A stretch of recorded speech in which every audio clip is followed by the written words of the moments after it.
Go ahead. Yes. We want to be sure. We don't want to do something out of the ordinary. Hold it now. We're not going to go there. Hold it. Mr. Lamb can talk. Have this council ever dealt with personnel contracts in open session? Since I've been the city attorney, not to my knowledge. Well, But I've just only been the city attorney for, 2 years? Hold it back here. Hold it back there. Wait a minute. Hold it. Both of you have to know. No, I want you both to get out. Let's go. Let's go right now. Get up and down. Let's go.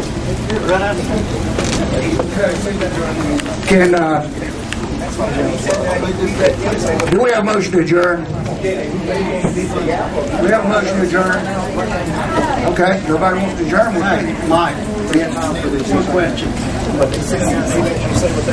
Contracts of this nature, city manager's contract, it's managed on public record, correct? Which makes it Once it becomes binding, now once it becomes their contract and signed, it's part of the open records. What I have presented to you was a draft of a proposed contract, and I'm asking the council for some instructions as to the terms of that contract. For instance, for the chief, I reviewed it. The terms, just as it was given to me, is this a valid contract? Well, sure it is. Whether or not this is what the council wants as far as the terms for the city manager or for the chief, I've got some suggestions, and that's what I was going to recommend back in executive session. But it's strictly up to the council as to how you want to handle the negotiations concerning terms of the contract.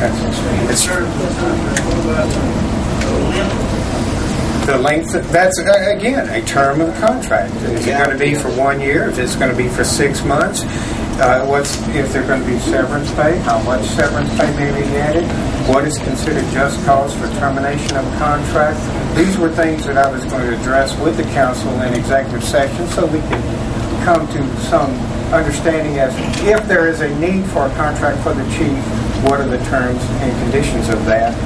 And if you don't want to utilize executive session for your privilege or for the employee's privilege, that's fine too. We can do it right here in open session. It doesn't bother me one bit. To answer your question, Mr. Lamb, do I know of any times that there were negotiations with employees concerning the terms and conditions of their employment that was not done in executive session? I don't know of any, but it certainly can be done in open session. The purpose for the executive session is the protection of the council and protection of the employee. Thank you. Yes, sir. Anything else? My thoughts on it would be that I would never. I know that the Texas Open Meetings Act says that personnel matters have to be discussed behind. If we were discussing the disciplinary action, or we were discussing the performance or the working skills or anything of any employee, then I think that should be an executive session, unless that employee under the Open Meetings Act asked for it to be in the open, because we've been down that road many times before. But I think that if it's just, we're talking about, for what I'm saying, this contract that we're talking about here is not just a contract with Mr. Pearson or Mr. Boykin.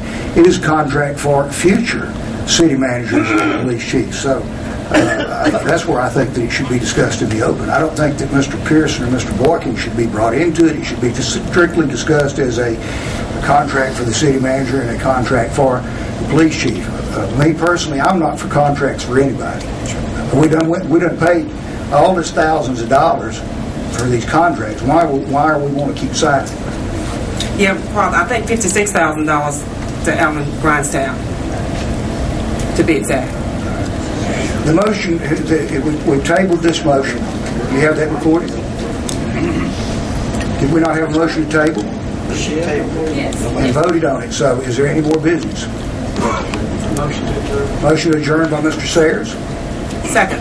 Second by Terrya Norsworthy. All those in favor say aye. Aye. Thank you. Good night. Good night.